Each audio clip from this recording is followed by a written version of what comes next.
ನಿತ್ಯ ಜೀವನಕ್ಕೆ ಸ್ವಾಗತ. ನಾವು ಇವತ್ತು ಪ್ರಖ್ಯಾತ ಡಾಕ್ಟರ್ ದೇವರಾಜ್ ಸರ್ ಅವ್ರನ್ನ ನಾವು ಭೇಟಿ ಮಾಡಕ್ ಹೋಗ್ತಾ ಇದೀವಿ. ಆಯುರ್ವೇದಿಕ್ ತುಂಬಾ ಪಂಡಿತರು, ಮತ್ತೆ ನಾವು ಹೊರಗಡೆ ಎಲ್ಲ ಕೇಳಿದೀವಿ ಆಯುರ್ವೇದಿಕ್ ಇಂದ ತುಂಬಾ ಚೆನ್ನಾಗಿ ಗುಣ ಆಗತ್ತೆ ಅಂತ. ಇವಾಗ ನಾವು ಬಂದಾಗೂ ಸುಮಾರು ಜನ ಅವ್ರ ಹತ್ರ ಮೆಡಿಸಿನ್ ತಗೊಳಕ್ ಬಂದಿದ್ರು. ಅವರು ಸಹ ಅಂದ್ರು ನಮ್ಗೆ ಟೈಮಿನ ಅಭಾವ ಅಂತ ಅಂದ್ಬಿಟ್ಟು ಮಾತಾಡ್ದಿರಾ ಅವ್ರಿಗೆ ಟೈಮ್ ಊರಿಗೆ ಹೋಗ್ತಾ ಇದೀವಿ ಅಂದ್ಬಿಟ್ಟು ಹೋದ್ರು. ತುಂಬಾ ಜನ ಕಿಡ್ನಿದು ಅದು ಪ್ರಾಬ್ಲಮ್, ಪ್ರತಿಯೊಂದು ಪ್ರಾಬ್ಲಮ್ಗೂ ಮೆಡಿಸಿನ್ ಇದೆ ಇವ್ರ ಹತ್ರ. ಫಸ್ಟ್ ಅವ್ರನ್ನ ಪರಿಚಯ ಮಾಡ್ಕೊಳ್ಳೋಣ ಬನ್ನಿ ಸ್ನೇಹಿತರೆ. ನಮಸ್ಕಾರ ಸರ್. ಬಾಲ್ಯದಿಂದ ನೀವು ಆಯುರ್ವೇದಿಕನೇ ಯಾಕೆ ಇಷ್ಟಪಟ್ರಿ? ಈಗ ಅಲೋಪತಿ ಇರೋದ್ರಿಂದ ಆಯುರ್ವೇದಿಕ ಯಾಕೆ ಇಷ್ಟಪಟ್ರಿ? ನಾನು ಹಾಸನ ಡಿಸ್ಟ್ರಿಕ್ಟ್, ಹಾಸನ ಜಿಲ್ಲೆ, ತೆರಣ್ಯ ಗ್ರಾಮ ಅಂತ ಒಳನಾಡಿಪುರ ತಾಲೂಕು, ತೆರಣ್ಯ ಗ್ರಾಮದಲ್ಲಿ ಹುಟ್ಟಿದ್ದು. 1938ನಲ್ಲಿ 22/9/38ರಲ್ಲಿ ಹುಟ್ಟಿದ್ದು. ಆಮೇಲೆ ಅಲ್ಲಿ ಎಲ್ಲ ಪ್ರೈಮರಿ ಸ್ಕೂಲ್ ಎಲ್ಲ ಊರಾಯ್ತು. ಮಿಡ್ಲ್ ಸ್ಕೂಲ್ಗೆಲ್ಲ ಅಲ್ಲಿ ಹರಿಹರಪುರ ಅಂತ ಇದೆ, ಅಲ್ಲಿಂದ ಮಳಲಿಯಿಂದ 5-6 ಕಿಲೋಮೀಟರ್ ನಡೀಬೇಕು ದಿವಸ. ನಡ್ಕೊಂಡು ಹೋಗ್ತಾ ಇದ್ದ. ಆಮೇಲೆ ಅಲ್ಲಿ ಪಾಸ್ ಆದ್ಮೇಲೆ SSLC ಹೋಗ್ಬೇಕಾಯ್ತು. ರಾಯಕೊಪ್ಪಳಲ್ಲಿ 1 ವರ್ಷ ಇದ್ದಾರೆ SSLC. ಗೊತ್ತಾ, ಯಾಕೆ ಊಟ ಅಲ್ಲಿ ಸರಿಯಾಗಲಿಲ್ಲ. ನಮ್ಮೂರಿನವರೆಲ್ಲ ಸಿದ್ಧಗಂಗೆಗೆ ಹೋಗ್ತಾ ಇದ್ರು, ಲಿಂಗಾಟ್ಸ್ ಕೆಲವು ಹುಡುಗರು. ಸೊ ನಾನು ಬಹಳ ವಯಸ್ಸು ಕಡಿಮೆ ಇತ್ತು, ನಾನು ಕರ್ಕೊಂಡು ಹೋದ್ರು. ನಮ್ಮ ತಾತರು ಬಂದಿದ್ರು ತಂದೆ. ನಮ್ಮ ತಂದೆ ಜ್ಯೋತಿಷಿ ಮತ್ತೆ LS ಮಾಡಿ ಬಿಟ್ಬಿಟ್ಟು ಅಗ್ರಿಕಲ್ಚರ್ ಮಾಡ್ತಾ ಇದ್ರು. ಸೊ ಅವರು ಜೊತೆಲಿ ಕರ್ಕೊಂಡೋಗಿ ಸ್ವಾಮೀಜಿ ಹತ್ರ, ಶಿವಕುಮಾರ ಸ್ವಾಮೀಜಿ, ಇವರು ಸಣ್ಣ ಹುಡುಗ ಸೇರ್ಸೋದಿಲ್ಲ, ಬೆಳೆಯೋ ಟೈಮು ಅಂದ್ರು. ಅವ್ನ ಹುಡುಗರೆಲ್ಲ ಸೇರ್ಕೊಂಡು ಇಲ್ಲ ಅವ್ರು ಬೇರೆ ಕಡೆ ಎಲ್ಲಿ ಹೋಗಕ್ಕಾಗಲ್ಲ, ಸೇರಿಸಿ ಅಂದ್ರೆ ಕೊನೆಗೆ ಸೇರಿಸ್ಕೊಂಡು ಅವ್ರನ್ನ ಅಲ್ಲಿ SSLC ಪಾಸ್ ಮಾಡಿದೆ. ಅಲ್ಲಿಂದ ಹಾಸನದಲ್ಲಿ ಇಂಟರ್ಮೀಡಿಯೇಟ್ ಕಾಲೇಜ್ 2 ವರ್ಷ ಪಾಸ್ ಮಾಡಿ, ನನಗೆ ನಮ್ಮ ತಂದೆ, ನಮ್ಮ ಬ್ರದರ್ ಲಾಯರ್ ಇದ್ರು, ಅವರು MA LLB ಲಾಯರು. ಅಲ್ಲಿ ಡೆಕ್ಟರ್ ಪ್ರಜಾವಾಣಿ ಕರೆಸ್ಪಾಂಡೆನ್ಸ್ ಎಲ್ಲ ಇತ್ತು ಅವರು. ಸೊ ಅವರು ನಮ್ದೆಲ್ಲ ಜಮೀನು ಬೇಕಾದಷ್ಟಿದೆ, BSc AG ಓದಿ ಅಂದ್ರು. BSc AG ಓದಿ ಅಂತ ಅಂದ್ರೆ ನಾನು ಅಪ್ಲಿಕೇಶನ್ ಹಾಕ್ತೆ. ನಮ್ಮ ಒಳನಾಡಿಪುರ ತಾಲೂಕಿನಲ್ಲಿ ಪಕ್ಕದ ಹಳ್ಳಿನೊಬ್ಬ 1 ಮಾರ್ಕ್ಸ್ ಜಾಸ್ತಿ ಇತ್ತು, BSc AG ಕೊಟ್ಬಿಟ್ಟು. ಸೊ ನಾನೇನ್ ಮಾಡೋದು, BA ಓದೋದು ಅಂತ ಹೇಳಿ ತೀರ್ಮಾನ ಮಾಡಿ ಮೈಸೂರು ಯುವರಾಜಸ್ ಕಾಲೇಜಿಗೆ ಅಪ್ಲಿಕೇಶನ್ ಹಾಕಿದ್ದೆ. ನಮ್ಮ ಬ್ರದರ್ ಅಲ್ಲಿ ಹಾಸನದಲ್ಲಿ ಡಾಕ್ಟರ್ MT ಜಡಗೌಡ, ಸಾಧನಾ ಫಾರ್ಮಸಿ ಒಬ್ಬರಿದ್ರು. ಅವರೆಲ್ಲ ಇಲ್ಲ ನೀನು ಇಂಟೆಲಿಜೆಂಟ್ ಇದೆಯಾ, ಆಯುರ್ವೇದಿಕ್ ಕಾಲೇಜ್ ಓದೋ, SSLC ಇಲ್ಲಿ BSc ಗಿಂತ ಬೆಸ್ಟ್ ಇದೆ, ಓದ್ಬೋದು, ಮುಂದೆ ಸ್ಕೋಪ್ ಇದೆ ಅಂತ ಹೇಳಿದ್ರು. ಸೊ ಇದ್ರ ಮೇಲೆ ಅಲ್ಲಿಗೆ ಅಪ್ಲಿಕೇಶನ್ ಹಾಕ್ತೆ. ಅಲ್ಲಿ ಚಿಟ್ಟಯ್ಯಣ್ಣ ಅಂತ ಹೇಳಿ ಪ್ರಿನ್ಸಿಪಾಲ್ ಕೂರಿ ಅವರು ಇಂಟರ್ವ್ಯೂ ಮಾಡಿದ್ರು. ನಾನು ಸಿದ್ಧಗಂಗೆಯಲ್ಲಿ ಇದ್ನೆಲ್ಲ, ನನಗೆ ಸ್ವಲ್ಪ ಸಂಸ್ಕೃತ ಬಂತು, ಅವತ್ತು ಕಾಯಿವಾರಿಗೆ ಓದಿದ್ದೆ, ಸಂಸ್ಕೃತ ಬರ್ತಿತ್ತು. ನೆಲ ಶ್ಲೋಕ ಎಲ್ಲ ಕೇಳಿದ್ರು, ಶ್ಲೋಕ ಎಲ್ಲ ಹೇಳಿದೆ. ನನ್ನ ಅಪಾಯಿಂಟ್ಮೆಂಟ್ ಅಲ್ಲೇ ಸೆಲೆಕ್ಟ್ ಮಾಡಿದ್ರು. ಅಲ್ಲಿಂದ 5 ವರ್ಷ ಅಲ್ಲಿ ಓದಿದೆ. ನಮಗೆಲ್ಲ ಮಾಡರ್ನ್ ಟ್ರೈನಿಂಗು ಕೊಡೋರು ಆಯುರ್ವೇದ ಜೊತೆಗೆ.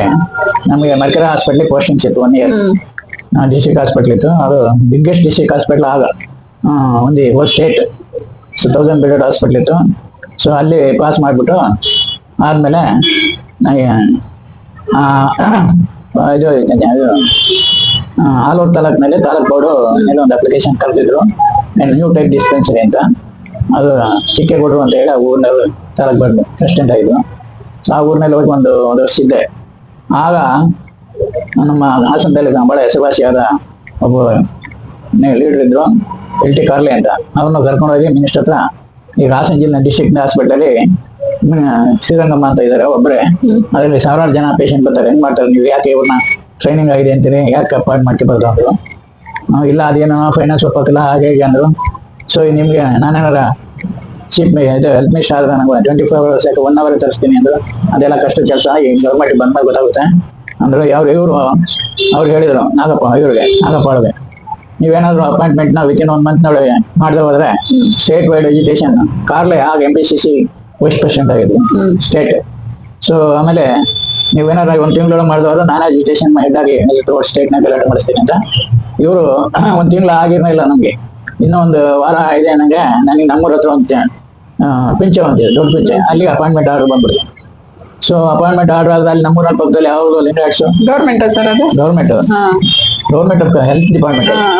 ಅಲ್ಲಿ ಸೇರ್ಕೊಳ್ಳಕ್ಕೆ ನಾನು ಇಲ್ಲ ದಿವಸ ಕೋರ್ಟ್ ಕೇಸ್ ಹೋಗೋಕ್ಕಾಗುತ್ತೆ ಅಂತ ಹೇಳಿ ಚಂದ್ರಶೇಖರ್ ರಾವ್ ಅಂತ ಡಿಸ್ಟ್ರಿಕ್ಟ್ ಹೆಲ್ತ್ ಆಫೀಸರ್ ಇದ್ರು, ಬಹಳ ಒಳ್ಳೆ ಮನುಷ್ಯ ಅವರು.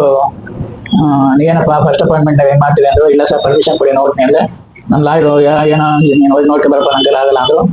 ಸೊ ಅದಾದ್ಮೇಲೆ ಆಗ ನಾನು ಬೆಂಗಳೂರಿಗೆ ಹೋಗಿ ಶ್ಯಾಮಶಾಸ್ತ್ರಿ ಅಂತ ವಿ ಗಿರಿ ಬೀಗರು ಅಗೇನ್ ಡಾಕ್ಟ್ರೆ ಫಸ್ಟ್ ಬಂದ್ಬಿಟ್ಟಿದ್ರಿ ಅಂದ್ರೆ, ಹೆಂಗಿದೆ ಸರ್ ಅಂದೆ. ಅವ್ರ ಅಡ್ಮಿನಿಸ್ಟ್ರೇಟಿವ್ ಆಫೀಸರ್ ಕರೆದ್ಬಿಟ್ಟು ಹಾಸನ ಡಿಸ್ಟ್ರಿಕ್ಟ್ನಲ್ಲಿ ಎಲ್ಲಿ ಖಾಲಿ ಇದೆ ನೋಡಿ ಅವ್ರು ಕೇಳೋ ಜಾಗ ಹಾಕಿಬಿಡಿ ಅಂದ್ರು. ಅವ್ರು ನನಗೆ ಶ್ರೀನಿವಾಸಪುರ ಅಂತ ಹೇಳಿ ಚನ್ನಪಂತ ಪಕ್ಕದಲ್ಲಿ ಹಳ್ಳಿ, ಒಂದು 4 ಕಿಲೋಮೀಟರ್ ಆಗುತ್ತೆ, ಅಲ್ಲಿ ಪೋಸ್ಟ್ ಮಾಡಿದ್ರಲ್ಲ ಅಣ್ಣಗೌಡರು ಅಂತ ಹೇಳಿ ಇನ್ಚಾರ್ಜ್ ಇದ್ರು. ರಿಲೀವ್ ಮಾಡಿ ಅಲ್ಲಿ 1 year ಇದ್ದೆ. 1 year ಆಗೋದಕ್ಕೆ ನಾನು ಟ್ರಾನ್ಸ್ಫರ್ ಮಾಡ್ಬಿಟ್ರು. ನಾನು ಯಾಕೆ ಟ್ರಾನ್ಸ್ಫರ್ ಮಾಡಿರೋ ನಂಗೆ ಗೊತ್ತಿರಲಿಲ್ಲ. ನಮ್ಮ ಬ್ರದರ್ನ ಕರ್ಕೊಂಡೋಗಿ ಶ್ರೀಕಂಠ ಶ್ರೀಕಂಠ ಅಂತ ಹೆಸರುವಾಸಿ ಹೇಳಿಲ್ಲ. ಅವ್ರು ನಮ್ಮ ಬ್ರದರ್ ಅಂಡರ್ಟೇಕಿಂಗ್ ತಗೊಂಡು ಇವ್ರನ್ನ ಅಲ್ಲಿ ಟ್ರಾನ್ಸ್ಫರ್ ಮಾಡೋದು ಬರ್ಸ್ಕೊಂಡು ನನಗೆ ಅಲ್ಲಿ ಕಾರಹಳ್ಳಿ ಅಂತ ಹಾಕಿ. ಕಾರಹಳ್ಳಿ ಅಂದ್ರೆ ಅಲ್ಲಿಂದ ಒಂದು 20 kilometer ಆಗುತ್ತೆ. ಅಲ್ಲಿ 10 ವರ್ಷದಿಂದ ಡಾಕ್ಟರ್ ಇಲ್ಲ. ಅದು ಡಾಕ್ಟರ್ ಬಂದಾಗೆಲ್ಲ ಹೊಡೆಯೋದು ಓಡಿಸೋದು ಏನೋ ಗಲಾಟೆ ಇತ್ತು ಅಲ್ಲಿ. ಯಾರು ಹೋಗ್ತಾ ಇರಲಿಲ್ಲ. ಇವರು ಎಲೆಕ್ಷನ್ ನಿಂತಿದ್ರಲ್ಲ, ಶಿವಪ್ಪ ಅಪೋಸಿಷನ್ ಲೀಡರು, ಇವರು ಕಾಂಗ್ರೆಸ್ ನಿಂತಿದ್ರು. ಸೊ ಅಲ್ಲಿ ಪೋಸ್ಟ್ ಮಾಡಿಸ್ಕೊಂಡು ಅಲ್ಲಿ 1 ವರ್ಷ ಇದ್ದೆ. ಅಲ್ಲಿ 1 ವರ್ಷನೂ ಇಲ್ಲ, ಒಂದು 10-11 ತಿಂಗಳಿದ್ದೆ. ಆಗ ದಿವಸಕ್ಕೆ ಏನಿಲ್ಲ ಅಂದ್ರೆ 400-500 ಜನ ಪೇಷಂಟ್ ಬರೋರು. ಒಳ್ಳೆ ತೆಂಗಿನಕಾಯಿ ಏರಿಯಾ ಅದು.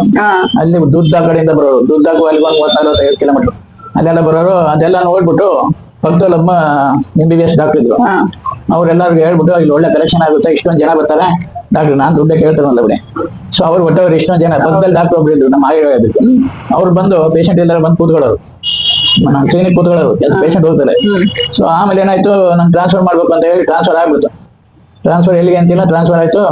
ನಾನು ಬೆಂಗಳೂರಿಗೆ ಬಂದೆ. ಕೆ ಪುಟ್ಟಸ್ವಾಮಿ ಅಂತ ಹೇಳಿ ಮೈಸೂರಿನವರು ಹೆಲ್ತ್ ಮಿನಿಸ್ಟರ್ ಆಗಿದ್ರು. ಅವ್ರು ನಂಗೆ ಸ್ವಲ್ಪ ಪರಿಚಯ ಆಯ್ತು, ಮೈಸೂರಿನಲ್ಲಿ ಗೊತ್ತಿದ್ಮೇಲೆ ಆಗಲಿಲ್ಲ. ಸೊ ಅವ್ರು ಹೇಳಿದ್ರಂತೆ ನನ್ನ ದೇವರಾಜನಲ್ಲಿಗೆ ರಾಯಕೊಪ್ಪಲಿಗೆ ಹಾಕೊಂಡು. ನಾನು ರಾಯಕೊಪ್ಪಲಲ್ಲೇ 1 ವರ್ಷ ಇದ್ದೆ ಹೈಸ್ಕೂಲ್ನಲ್ಲಿ ಫಸ್ಟ್ ಇಯರ್. ಸೊ ಅಲ್ಲಿಗೆ ನಾನು ಬಂದು ಕೇಳಿದೆ, ಇದು ಎಲ್ಲ ಅಡ್ಮಿನಿಸ್ಟ್ರೇಟಿವ್ ಆಫೀಸರ್ ಇವ್ರು ಬುಕ್ ಮಾಡ್ಬಿಟ್ಟು ಯಾರು ಮುಸ್ಲಿಂ ಹಬ್ಬ ಡಾಕ್ಟ್ರು ಅಲ್ಲಿಗೆ ಪೋಸ್ಟ್ ಮಾಡಿಸ್ಬಿಟ್ಟಿದ್ರು.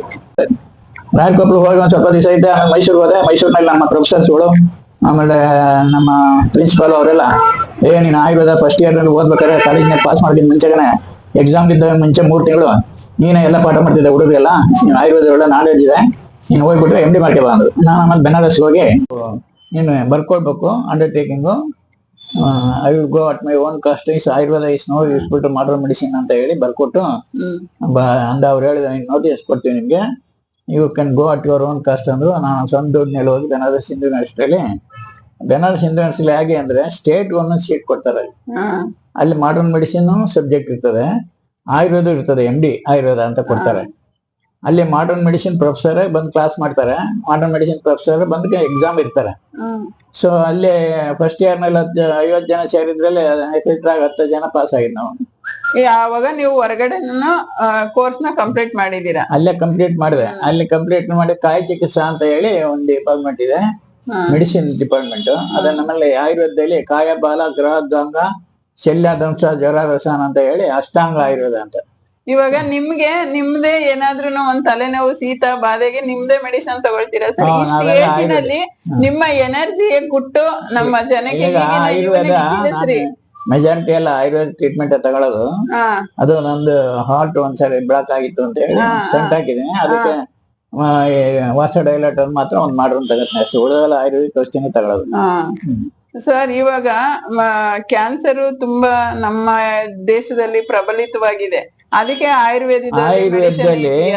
ಆಯುರ್ವೇದದಲ್ಲಿ ಎಲ್ಲಾ ಡಿಸೀಸಸ್ಗೆ ಟ್ರೀಟ್ಮೆಂಟ್ ಇದೆ. ನಮ್ಮಲ್ಲಿ ಟ್ರೀಟ್ಮೆಂಟ್ ಏನು ಅಂದ್ರೆ ಇಟಿಯಾಲಜಿಕಲ್ ಫ್ಯಾಕ್ಟರ್ಸ್ ಅಂತ ಹೇಳ್ತಾರೆ, ನಿಧಾನ ಪರಿವರ್ತನೆ ಅಂತ. ಆಮೇಲೆ 2 ಶಮನ ಚಿಕಿತ್ಸೆ ಅಂತ. ಶಮನ ಅಂದ್ರೆ ಪ್ಯಾಲಿಯೇಟಿವ್ ಟ್ರೀಟ್ಮೆಂಟ್, ಜ್ವರ ಬಂದಾಗ ಕೆಮ್ಮಿಗೆ ಔಷಧಿ ಎಲ್ಲ ತಗೋತೀವಲ್ಲ ಅದಕ್ಕೆಲ್ಲ ಅದೊಂಥರ ಟ್ರೀಟ್ಮೆಂಟ್. ಸಂಶೋಧನಾ ಟ್ರೀಟ್ಮೆಂಟ್ ಅಂತಿದೆ. ಸಂಶೋಧನಾ ಟ್ರೀಟ್ಮೆಂಟ್ ಅಂತ ಅಂದ್ರೆ ಪ್ಯೂರಿಫಿಕೇಟರಿ ಪ್ರೋಸೆಸ್. ಬಾಡಿನಲ್ಲಿ ಇರೋದೆಲ್ಲನ ಟಾಕ್ಸಿನ್ಸ್ ಇರ್ತಾವಲ್ಲ, ನಮ್ಮಲ್ಲಿ ದೋಷ ಅಂತೀವಿ, ಅದೆಲ್ಲ ತೆಗೆದ್ಬಿಟ್ಟು ಆಮೇಲೆ ಟ್ರೀಟ್ಮೆಂಟ್ ಮಾಡೋದು. ಸೊ ಅದು ಟ್ರೀಟ್ಮೆಂಟ್ ಮಾಡಿದ್ರೆ ಅಂತ ಈ ಕಾಂಪ್ಲಿಕೇಟೆಡ್ ಕೇಸಸ್ಗಳೇ ಕ್ಯಾನ್ಸರ್ ಆಗ್ಲಿ, ಆಮೇಲೆ ಲಂಗ್ಸ್ TB ಆಗ್ಲಿ, ಬೋನ್ ಏನಾರ ಆಗ್ಲಿ, ಎಲ್ಲಾ ಕಾಂಪ್ಲಿಕೇಟೆಡ್ ಕೇಸಸ್ಗಳೆಲ್ಲ ನಮ್ಗೆ ಟ್ರೀಟ್ಮೆಂಟ್ ಇದೆ. ಅದು ಪಂಚಕರ್ಮ ಮಾಡಿ ಆಮೇಲೆ ಔಷಧಿ ಕೊಡ್ತೀವಿ. ಇವಾಗ ಮೂಳೆ ಕ್ಯಾನ್ಸರ್ಗೆ ನಿಮ್ಮ ಹತ್ರ ಮೂಳೆ ಕ್ಯಾನ್ಸರ್ಗೆ ಆಮೇಲೆ ಆಯುರ್ವೇದದಲ್ಲಿ ಕ್ಯಾನ್ಸರ್ಗೂ ಟ್ರೀಟ್ಮೆಂಟ್ ಇದೆ, ಬರ್ದಿದ್ದಾರೆ. ಆದ್ರೆ ಅದು ಡಿಪೆಂಡ್ಸ್ ಅಪಾನ್ ದಿ ಸ್ಟೇಜಸ್. ಈಗ first stage, second stage, 3rd stage ಅಂತಿದೆ. ಈಗ ಕೆಲವ್ರ ಕೇಸ್ ಟ್ರೀಟ್ಮೆಂಟ್ ಆದ್ಮೇಲೆ ಬರ್ತಾರೆ, ಸಕ್ಸಸ್ ಆಗಿಲ್ಲ ಆಮೇಲೆ ಅಂತವೆಲ್ಲ ನಾವು ಟ್ರೀಟ್ಮೆಂಟ್ ಮಾಡ್ತೀವಿ. ಇವನ್ ಟುಡೇ ಪಥ್ಯ ಏನಾದ್ರೂ ಇದೆಯಾ ಸರ್? ಪಥ್ಯ ಇರ್ತದೆ ಎಲ್ಲ ನಮ್ಮ ಆಯುರ್ವೇದದಲ್ಲಿ. ಪಥ್ಯಂ ಸಾಧನ ಔಷಧ ಅಂತಾರೆ. ಅಂದ್ರೆ ಪಥ್ಯನ ಕರೆಕ್ಟ್ ಆಗಿ ತಗೊಂಡ್ರೆ ಅದೇ ಔಷಧಿ ಅಂತ. ನಾವೀಗ ಬಂದವ್ರಿಗೆ ಔಷಧಿಗಳು ತಗೋಬೇಕಾದ್ರೆ ಇಂತಿಂತ ಡೈಟ್ ತಗೋಬೇಕು ಅಂತ ಬರ್ಸಿ ಕಳಿಸ್ತೇನೆ. ಅದು ಅವ್ರ ತಗೊಳ್ದ ಹೋದ್ರೆ ಎಫೆಕ್ಟ್. ಇವಾಗ ನೀವ್ ಹೇಳ್ದಂಗಿದ್ರೆ ಎಷ್ಟು ದಿನದಲ್ಲಿ ಅದು ಕ್ಯೂರ್ ಆಗ್ಬೋದು ಸರ್? ಹಂಗೆ ಈಗ ನಮ್ಮಲ್ಲಿ ಈಗ ಕಾಯಿಲೆಗಳ ಮೇಲೆ ಡಿಪೆಂಡ್ ಆಗುತ್ತೆ. ಈಗ ಜ್ವರ ಕೆಮ್ಮು ಆರ್ಡಿನರಿ ಆದ್ರೂ 1 ವಾರ 10 days ನಲ್ಲಿ ಆಗುತ್ತೆ. ಇವೆಲ್ಲ ಈಗ ನಾನು ಹೇಳಿದೆ, ಈಗ ಆಮವಾತ ಅಂತ ಬರುತ್ತೆ, ಸಂಧಿನಲ್ಲಿ ಇಟ್ಕೊಳ್ಳೋದು. ಮಾಡರ್ನ್ ಟ್ರೀಟ್ಮೆಂಟ್ ಇಲ್ಲ ಅದಕ್ಕೆ. ಅದೇನು ಸುಮ್ಮನೆ ಅದೇ ಕಾರ್ಟಿಸಾನ್ ಅದು ಏನೋ ಕೊಡ್ತಾ ಇರ್ತಾರೆ. ಅದಕ್ಕೇನು ಇಲ್ಲ, ಅಷ್ಟೇ ಕೈ ಕಾಲು ಹಿಡ್ಕೊಂಡ್ಬಿಡ್ತದೆ, ಕುರ್ಚಿ ಮೇಲೆ ಕುತ್ಕೊಂಡು ತಿರ್ಬೇಕು. ಅವಕ್ಕೆಲ್ಲ ಆಯುರ್ವೇದ ಟ್ರೀಟ್ಮೆಂಟ್ ಇದೆ. ಪೇಷಂಟ್ ಬಂದಿದ್ರು ನಮಗೆ ಇದು ಚಿತ್ರದುರ್ಗದಿಂದ, 1 year ಟ್ರೀಟ್ಮೆಂಟ್ ತಗೊಂಡ್ರು, ಈಗ ನಾರ್ಮಲ್ ಆಗಿದೆ ಅವ್ರಿಗೆ. ಈಗ ಸೊಂಟ ನೋವು, ಈ ಕಾಲ್ ನೋವು, ಮಂಡಿ ನೋವು ಇದು ಸಾಮಾನ್ಯವಾಗ್ಬಿಟ್ಟಿದೆ ಅವೆಲ್ಲ ಜನಕ್ಕೆ. ಆರ್ಡಿನರಿ 6 ತಿಂಗಳು ಒಳಗೆ 3 ತಿಂಗಳು ಒಳಗಿದ್ರೆ ಆರ್ಡಿನರಿ ಟ್ರೀಟ್ಮೆಂಟ್ ನಲ್ಲಿ ಹುಷಾರಾಗುತ್ತದೆ. ಏನೋ ಕಾಂಪ್ಲಿಕೇಟೆಡ್ ಆಗಿ ಸೌದೋಗ್ಬಿಟ್ಟಿದ್ರೆ ಮೂಳೆ ಸೌದೋಗಿರ್ತವೆ ಅಷ್ಟೇ. ರುಮಟಾಯ್ಡ್ ಆರ್ಥರೈಟಿಸ್ ಅಂದ್ರೆ ರಾಮಾವತ ಹೇಳಿದ್ನಲ್ಲ, ಸಂಧಿ ಹಿಡ್ಕೊಳ್ಳೋದು, ಅದ್ರಲ್ಲಿ ಮೂಳೆಗಳೆಲ್ಲ ಸೌದೋಗ್ಬಿಟ್ಟಿರ್ತವೆ. ಅಂತ ಸೌದೋಗಿರೋ ಸರಿ ಮಾಡಕ್ಕೆ ಟೈಮ್ ಹಿಡಿತದೆ. ಒಟ್ನಲ್ಲಿ ಮೆಡಿಸಿನ್ ಇದೆ ನಿಮ್ಮ ಹತ್ರ? ಡೆಫಿನೆಟ್ ಆಗಿದೆ. ಪಂಚಕರ್ಮ ಮಾಡಿದ್ರೆ ಕಂಪ್ಲೀಟ್ ಕ್ಯೂರ್ ಆಗುತ್ತೆ. ಇವಾಗ ಕ್ಯಾನ್ಸರ್ ಖಂಡಿತ ನಿಮ್ಮ ಹತ್ರನೇ ಸಿಗುತ್ತಲ್ವಾ ಸರ್? ನಮ್ಮ ಹತ್ರ ಬರ್ಕೊಡ್ತೀವಿ ನಾವು. ನಮ್ಮ ಹತ್ರ ಯಾವ ಔಷಧಿಗಳು ಇರೋದಿಲ್ಲ, ಎಲ್ಲೇ ಒಂದೊಂದು ತಪ್ಪಿದೊಂದು ಇಟ್ಕೊಂಡಿರ್ತೇನೆ. ನನ್ನ ಹತ್ರ ಲಿಂಕಾಪ್ಸ್ ಅಂತ ಇದೆ, ಇಂಡಿಯನ್ ಮೆಡಿಸಿನ್ ಕೋಆಪರೇಟಿವ್ ಫಾರ್ಮಸಿ ಅಂತ, ಮಡ್ರಾಸ್ ನಲ್ಲಿ ಇದೆ. ಅದ್ರ ಬ್ರಾಂಚ್ ಇಲ್ಲಿ ಇದೆ, ಅಲ್ಲಿ ಮೆಂಬರ್ ಆಗಿದ್ದೀನಿ. ಅಲ್ಲಿ ಕೆಲವು ಸಿಕ್ಕಿದಾಗ ಮಾತ್ರ ತರ್ತೀನಿ. ಯಾಕಂದ್ರೆ ಇಲ್ಲಿ ಬರ್ಬೇಕಾದ್ರೆ ಇಲ್ಲಿ ಕನ್ಸಲ್ಟಿಂಗ್ 500 ತಗೊಂಡು ಪುನಃ ಅದು ಕೊಡಿ ಅಂದ್ರೆ ಇನ್ನು ಮುಂದೆ ನೋಡ್ತಾರೆ ಜನ. ಸೊ ಅದಕ್ಕೋಸ್ಕರ ಅಲ್ಲಿಗೆ ಬರ್ಕೋಬಿಡ್ತೀನಿ. ಇಲ್ಲಿ ಪಕ್ಕದಲ್ಲ ಇವಾಗ ನೀವು ನೋಡಿ ಏನ್ ಕಾಯಿಲೆ ಯಾವ ಸ್ಟೇಜ್ ಅಲ್ಲಿ ಇದೆ ಅಂತ ಮೆಡಿಸಿನ್ ಬರ್ಕೊಡ್ತೀರಾ? ಹೌದು, ಇಲ್ಲಿ BP, ಹಾರ್ಟ್ ಗೇಟ್ ಎಲ್ಲ ನೋಡಿ ಚೆಕ್ಅಪ್ ಮಾಡಿ ನಮ್ಮಲ್ಲಿ ಆಯುರ್ವೇದ ಪ್ರಕಾರ ಏನು ಅಂತ ಹೇಳಿ ಚಿಕಿತ್ಸೆ ಕೊಡ್ತೀವಿ. ಅದು ನಾವು ಹೇಳ್ದಂಗೆ ಕೇಳಿದ್ರೆ ಕಿಡ್ನಿ ಕೇಸಸ್, ಕೆಲವ್ರಿಗೆ ಲಿವರು ಇದು ಊತ ಬರುತ್ತೆ ಸರ್, ಎಲ್ಲ ಕೇಸಸ್ಗಳಿಗೂ ಟ್ರೀಟ್ಮೆಂಟ್ ಇದೆ. ಅದು ನಾವ್ ಹೇಳ್ದಂಗೆ ಕೇಳ್ಬೇಕು, ಕುಡಿಯೋದ್ ಬಿಡ್ಬೇಕು, ಅದ್ರ ಮೇಲೆ ಡಿಪೆಂಡ್ ಆಗುತ್ತೆ. ಅದಕ್ಕೆ ಈಗ ನನ್ನ ಹತ್ರ ಇಲ್ಲಿ ವಾರ್ಡ್ ಇಲ್ಲ. ಸಮಯ ಜಾಸ್ತಿ ಬೇಕು ಅಂದವ್ರಿಗೆಲ್ಲ ನಾವು ಈಗ ಗೌರ್ಮೆಂಟ್ ಆಯುರ್ವೇದಿಕ್ ಕಾಲೇಜ್ ಇದು ಕಳಿಸ್ತೀವಿ, ಮೈಸೂರು ಇದು ಹಾಸನದಲ್ಲಿ, ಅಲ್ಲ ಇದರಲ್ಲಿ ಇಲ್ಲೊಂದು ಇದೆಯಲ್ಲ ಸರ್ ಕನಕಪುರ ರೋಡ್ ಅಲ್ಲಿ, ಕನಕಪುರ ಇನ್ಸ್ಟಿಟ್ಯೂಟ್ ಹತ್ರ ಅದು ಈಗ ಹೊಸದಾಗಿದೆ. ಅದು ಇಲ್ಲಿ ಗೌರ್ಮೆಂಟ್ ಕಾಲೇಜ್ ಒಂದು ಗಾಂಧಿನಗರದಲ್ಲಿ ಇದೆ, ಡಿಸ್ಟ್ರಿಕ್ಟ್ ನಲ್ಲಿ. ಅಲ್ಲೇ ನಾನು ಪ್ರಿನ್ಸಿಪಲ್ ಡೈರೆಕ್ಟರ್ ಎಲ್ಲ ಆಗಿದ್ದು, ಡೆಪ್ಟಿ ಡೈರೆಕ್ಟರ್. ಇವಾಗ ಹೆಣ್ಮಕ್ಳಿಗೆ PCOD ಪ್ರಾಬ್ಲಮ್ ಅಂತ ಬರುತ್ತೆ, ಆಯುರ್ವೇದ ಟ್ರೀಟ್ಮೆಂಟ್ ಇದೆ, ಕೊಡ್ತೀನಿ ನಾನು. ಇಲ್ಲಿ ಬರ್ತಾರೆ ಮಕ್ಕಳಾಗದಿರ ಇರೋರಿಗೆ ಸರ್, ಅವಕ್ಕೂ ಟ್ರೀಟ್ಮೆಂಟ್ ಮಾಡ್ತೀನಿ ನಾನು. ಅಂತವಕ್ಕೆಲ್ಲ ಫೇಲ್ ಆದವಕ್ಕೆ ಟ್ರೀಟ್ಮೆಂಟ್ ಮಾಡೋದು ನಾನು. ಕಾಂಪ್ಲಿಕೇಟೆಡ್ ಆದವು, ಕಿಡ್ನಿ ಅವ್ನು ಬಂದಿದ್ನಲ್ಲ ಅಂತವೆಲ್ಲ ಕಿಡ್ನಿ ಕೇಸ್ಗಳು, ಸೊ ಅವೆಲ್ಲ ಹುಷಾರಾಗ್ತವೆ. ಬಟ್ ನಾವ್ ಹೇಳ್ದಂಗೆ ಡೈಟ್ ಇರ್ಬೇಕು. ನಾವ್ ಹೇಳ್ದಂಗೆ ಡೈಟ್ ಔಷಧಿ ತಗೋಬೇಕು ಅಷ್ಟೇ, ಏನಿಲ್ಲ. ಸ್ವಲ್ಪ ಕಾಸ್ಟ್ಲಿ ಆಗ್ತದೆ. ಮೊದ್ಲು ಒಂದು 10,000 ರೂಪಾಯಿ ಆಗುತ್ತೆ ಕಿಡ್ನಿ ಕೇಸಸ್, ಡಯಾಬಿಟಿಸ್ ಇರೋರಿಗೆಲ್ಲ. ಬೇರೆಯವ್ರಿಗೆಲ್ಲ ಒಂದು 5,000. ಈಗ ಕೆಲವರು ಇದೆಲ್ಲ ಗಂಡಸ್ತಾನ ಇರಲ್ಲ, ಅದೆಲ್ಲ ಬರ್ತಾರಲ್ಲ, ಅದೆಲ್ಲ 5-10 ರೂಪಾಯಿ ಒಳಗಾಗುತ್ತೆ. ಅವಾಗ ಸುಮಾರು ಜನ ಬರ್ತಾರೆ. ಒಬ್ಬ ಮಿಲಿಟರಿ ಇವ್ರು ಬಂದಿದ್ರು, ಮೇಜರ್ ಜನರಲ್, ಇಲ್ಲಿ ಗುಲ್ಬರ್ಗಾದಿಂದ, ಬೆಳಗಾಂನಿಂದ. ಅವರು ಸಹ ನಾನು ಇಲ್ಲಿ ಬಂದು ಟ್ರೀಟ್ಮೆಂಟ್, ಅವ್ರು ಹಿಂದ್ಗಡೆ ಒಂದು 10 ಕಾರ್ ಬಂದಿದ್ದು. ಆಮೇಲೆ ಇಲ್ಲಿ IGPಗಳು ಎಲ್ಲ ದೊಡ್ಡ ದೊಡ್ಡ ಕಾಯಿಲೆ ಬರೋದನ್ನ ಟ್ರೀಟ್ಮೆಂಟ್ ಮಾಡೋದು. ಸಣ್ಣ ಮುಟ್ಟಕ್ಕಲ್ಲ, ಯಾಕೆಂದ್ರೆ ಸಣ್ಣ ಅಲ್ಲೇ ಬೇರೆ ಕಡೆ ಟ್ರೀಟ್ಮೆಂಟ್ ಮಾಡ್ಕೊತಾರೆ. ಎಲ್ಲ ಮೆಡಿಕಲ್ ಕಾಲೇಜ್ ಹಾಸ್ಪಿಟ್ಲ್ ಅಲ್ಲಿ ಫೇಲ್ ಆದವು ಗೊತ್ತಾಯ್ತಿಲ್ಲ, ಎಲ್ಲೆಲ್ಲ ದೊಡ್ಡ ಹಾಸ್ಪಿಟ್ಲ್ ಫೇಲ್ ಆದವ ಮಾತ್ರ ಟ್ರೀಟ್ಮೆಂಟ್ ಮಾಡೋದು. ಇವಾಗ ಮೂಳೆದು ಡಿಸ್ಕ್ ಬರುತ್ತಲ್ಲ ಸರ್, L1 L2 ಅವೆಲ್ಲ ಸ್ಕಿಪ್ ಡಿಸ್ಕ್ ಅಂತಾರೆ. ಅದಕ್ಕೆ ಅದು ಹುಷಾರ್ ಮಾಡ್ತೀವಿ. ನಮ್ಮಲ್ಲಿ ಇಂಟರ್ನಲ್ ಔಷಧಿ ಇದೆ, ಎಕ್ಸ್ಟರ್ನಲ್ ನಮ್ಮಲ್ಲಿ ಇದೆಲ್ಲ ಮಾಡ್ತೀವಿ. ವಸ್ತಿ ಅಂತ, ಕಟಿ ವಸ್ತಿ ಅಂತ ಮಾಡ್ತೀವಿ. ನಮ್ಮಲ್ಲಿ ವಸ್ತಿ ಬೇರೆ ಇದೆ, ನಮ್ಮಲ್ಲಿ ವಸ್ತಿ ಪಂಚಕರ್ಮದಲ್ಲಿ ವಸ್ತಿ ಅಂತ ಒಂದು ಬೇರೆ ಬರುತ್ತೆ. ಇದು ಕಟ್ಟಿ ವಸ್ತಿ ಅಂತ ಹೇಳಿ, ಕಟ್ಟಿನಲ್ಲಿ ಅಂದ್ರೆ ಸೊಂಟಕ್ಕೆ ಕಟ್ಟಿ ಅದ್ರೊಳಗೆ ಎಣ್ಣೆ ಇಟ್ಟು 1 ವಾರ 15 ದಿವಸ ಮಾಡಿ ಇಂಟರ್ನಲ್ ಔಷಧಿ ಕೊಡ್ತೀವಿ, ಹುಷಾರಾಗ್ತದೆ. ಇವಾಗ ಈ ಹೆಣ್ಮಕ್ಳಿಗೆ ಸಿಸರಿನ್ ಆಗೇನೆ ಮಕ್ಳಾಗ್ತವೆ, ಇವಾಗ ಅದು ಕಾಮನ್ ಆಗ್ಬಿಟ್ಟಿದೆ ಸರ್. ಅದೇನೋ ಅದು ಇಂಜೆಕ್ಷನ್ ಕೊಡ್ತಾರಲ್ಲ, ಅದರಿಂದ ಬೆನ್ನೋವು ಅಂತ ಅಂತಾರಲ್ಲ. ಈಗ ನಮ್ಮಲ್ಲಿ ಬಂದು ತೋರ್ಸಿದ್ರೆ ಪೇಷಂಟ್ ನೋಡಿ ಆದ್ಮೇಲೆ ಅದಕ್ಕೆಲ್ಲ ಟ್ರೀಟ್ಮೆಂಟ್ ಇದೆ. ನಾವೆಲ್ಲ ಕೆಲವು ಎಲ್ಲ ಫೇಲ್ ಆದವೆ. ಯಾಕಂದ್ರೆ ನಾನ್ ಕೇಳ್ತಾ ಇರೋದು, ನಮ್ ಯೂಟ್ಯೂಬ್ ನ ನೋಡಿ ಯಾರಾದ್ರೂ ಬಂದ್ರೆ ಇದೆಲ್ಲ ಇದ್ರಲ್ಲಿ ಈ ತರ ಮಾಡ್ತಾರೆ ಅಂತ ಅವ್ರಿಗೆ ಗೊತ್ತಾದ್ರೆ ಅವರು ಬರ್ತಾರೆ. ಈಗ ಅದಕ್ಕೆ ನಾನ್ ನಿಮ್ಮ ಹತ್ರ ಕುಲಂಕುಷವಾಗಿ ಅದಕ್ಕೆ ನಾನ್ ಕೇಳಿದ್ದು, ಅಂತಕ್ಕೆಲ್ಲ ಟ್ರೀಟ್ಮೆಂಟ್ ಇದೆ. ಅದಕ್ಕೆ ಸ್ಪಾಂಡಿಲೈಟಿಸ್ ಅಂತಾರೆ, ಲಂಬಾರ್ ಸ್ಪಾಂಡಿಲೋಸಿಸ್ ಅಂತಾರೆ, ಸ್ಪಾಂಡಿಲೈಟಿಸ್ ಅಂತಿದೆ.